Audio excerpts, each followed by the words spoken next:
What's up, YouTube? It's your boy Rudy Ortiz, SoCal Epoxy Pools. How's everyone doing today? Today's video, I'm gonna try to show you guys what to do in a situation where you are halfway through resurfacing a swimming pool with epoxy, and all of a sudden you get rain. And I'm not talking just a little bit of rain, I'm talking about major rain. Coming to you from the lovely city of Anaheim, California, here in Southern California, home of the Dodgers. Just kidding, home of the Angels. I'm an LA fan though. Home of the Angels, never home of the Dodgers. Home of the Anaheim Mighty Ducks and your favorite cartoon characters from the Disney family, Mickey Mouse, Donald Duck, all that good stuff. So yeah, we're coming to you from Anaheim today. And we are taking a look at a pool that I was halfway through the construction of, or actually halfway through the resurfacing of. It's an older style fiberglass pool, and we were restoring it with epoxy. We were converting it into epoxy, and all of a sudden the weather turned very aggressive, and believe it or not, we even had some snow. And that's a rarity here in California. We've had a blizzard that supposedly has left people trapped in their homes up in the mountains, and down here where we're at, apparently we had major rain. So again, this is not normal. Maybe where you guys are it is, but here in Southern California we rarely get any rain, if anything at all. And when it does rain, it's very lightly. We don't get a whole lot, but this year it's just come down tremendously. And well, it's a positive thing because we've been on a drought spell for quite a bit now. So we're actually very blessed to have all this water coming through. However, if you're a pool construction guy, or if you're into pool remodeling like I am, it's been a hell of a kryptonite season, because that's the only way we can put it when it comes to epoxy and water. Those two don't mix, and the last thing you want to do is get caught up in any type of winter storms or any type of storms in general that are going to bring water and damage your the surface of your pool. So without any further ado, I'm going to go ahead and show you guys basically where we are at today. It looks like it's one of the last days where it rained, and so hopefully we won't have any more rain from here on forward.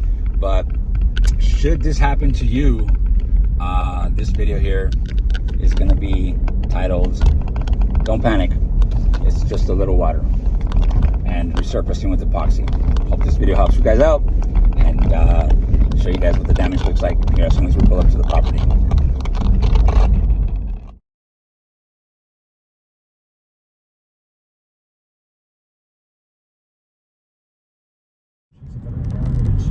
So we initially got this pool, and we're in the process of remodeling it. Initially, it was an old, very worn out 1980s fiberglass pool that had been sitting abandoned for a very long time. As you can see in the images here, the pool was badly damaged. The fiberglass had risen up above the surface, and it was a total mess, total disaster.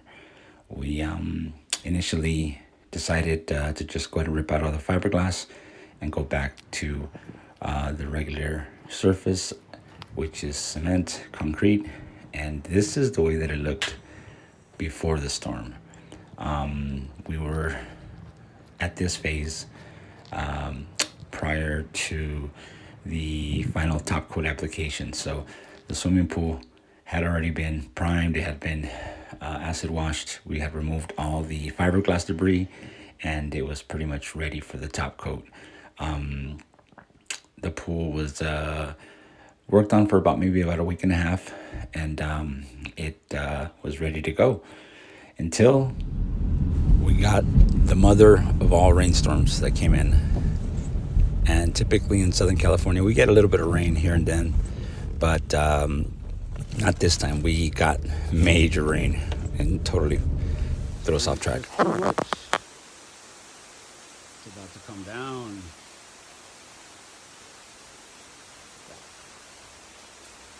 Leaks everywhere. All messed up. So as soon as the water started coming down heavily, we decided to tarp it up as best as we could with whatever we had available. Took about maybe 8 smaller tarps, and we had this plastic stuff that for whatever reason we thought would cover the rain or be enough to hold up, but as you can see, it just wasn't enough. The rain that we received was way more than we expected or what we've ever seen here in Southern California, or at least in the recent years. And so the plastic didn't do justice. We had to basically let the storm ride, and just basically surrender to the heavy rains, allowing the water to flow out of the tarps and just directly onto the surface of our primed pool, which sucked, but you know, I guess it comes with the territory when you decide to do or take on a project in the dead winter. So again, in Southern California, it's uncommon for us to see this much rain. So maybe in your part of town, you guys see it all the time. But here, where we're at, in California, Southern California, this just doesn't happen as often. And I don't even think any of the weathermen on the TVs or broadcasting stations mentioned that it would rain this hard, because this was the most rain we've seen here in decades. So unfortunately, we were caught off guard, and this is the result of that. All bad. So the very next morning, we decided to take a drive back to the property to assess the damage. Unfortunately, this wasn't the last we were going to see of the rain, as the forecast expected more heavy rain in the next few days, and so it was.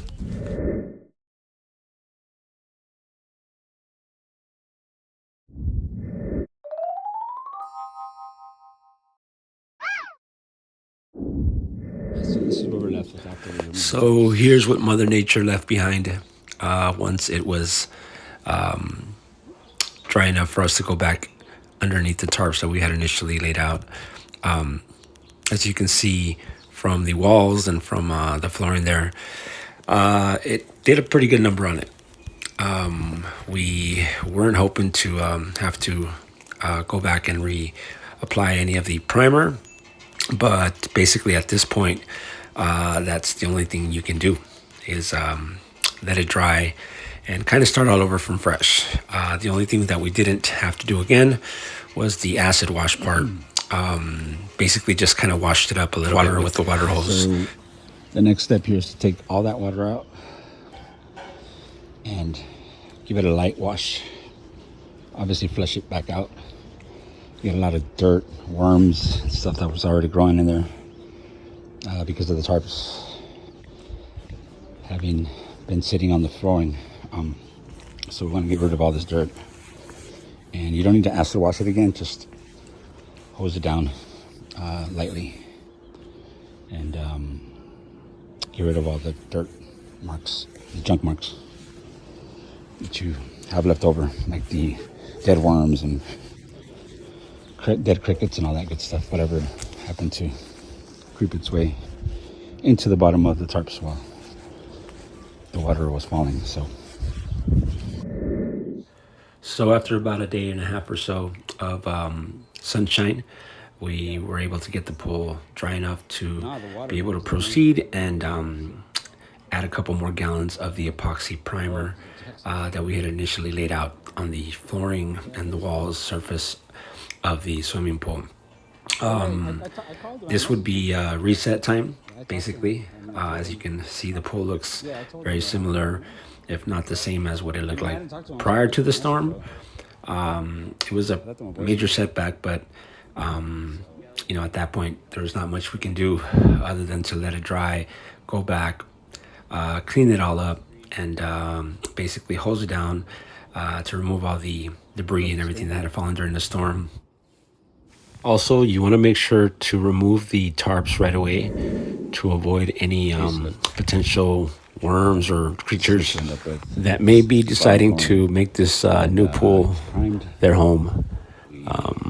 For whatever reason, worms creep up really fast. I was surprised to learn to see how many worms had actually popped up and were making this new pool their home. Luckily, we live in Southern California, so just as hard as we got the water, the good Lord flipped the switch and we got a lot of sun. So basically this thing is dry.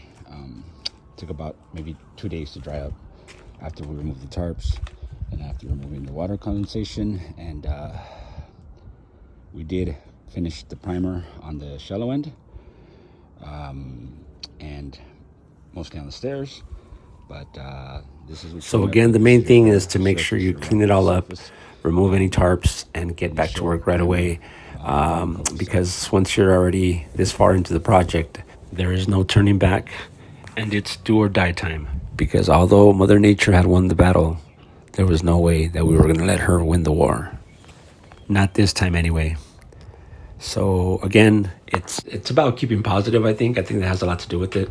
And just, understanding that the job's still got to get done, and not letting Mother Nature take over, or not having to worry about whether or not your pool's going to be damaged because you're laying down epoxy and you have water in it now. I know a lot of concerns out there, but don't panic. It's just a little water. Don't panic. It's just a little water. So again, the goal here is not to panic, and just remind yourself that it is just a little water. If you should ever run into a situation like this. And again, there's just so much you can do when it comes to Mother Nature and her fury. And so that's pretty much it. The only thing you can really do at that point is just let Mother Nature do her thing. Go back, clean it up, and start from where you left off. Now, the reason that I made this video is because a lot of people have asked me whether or not you can paint on a wet surface with epoxy paint. And the answer to that is no, you can't. There will be problems. You'll have bubbles popping up on you. And it's never recommended to actually paint on a wet surface with epoxy. So again, if you do run into this problem and you should be caught in a situation similar to this one, again, key element, do not panic. It's just a little water. Let it dry, and time heals all. That's all you can really do, is let time do its thing, and make sure that the surface of anything that you are applying this stuff to is completely dry, and go back and maybe add some more primer, so that way you have a thick surface underneath the epoxy top coat paint, and move forward. And that's kind of the way that we were able to resolve this. I think it's a good method. Again, when you're dealing with epoxy and substantial rain or substantial condensation that should fall within the walls and the flooring of an epoxied swimming pool. Again, my name is Rudy Ortiz with the Epoxy Pools here in SoCal Epoxy Pools. If you guys have any questions or comments, please feel free to leave them in the description below. I do have other videos that I'm working on, primarily one that I haven't posted yet, which is the actual application of the top coat of epoxy. I did a video last year where I showed you the application, and I actually showed you the details of applying this stuff with the primer from Ultra Seal Duraseal. But I actually haven't posted anything that shows me laying down the final top coat of epoxy pool paint. But it's in the works, so if you guys subscribe, you'll be sure to check those out as soon as I post those up. Thank you again for watching this video. Hope this guy helps you out with your pool restoration process, and thank you for watching. See you next time.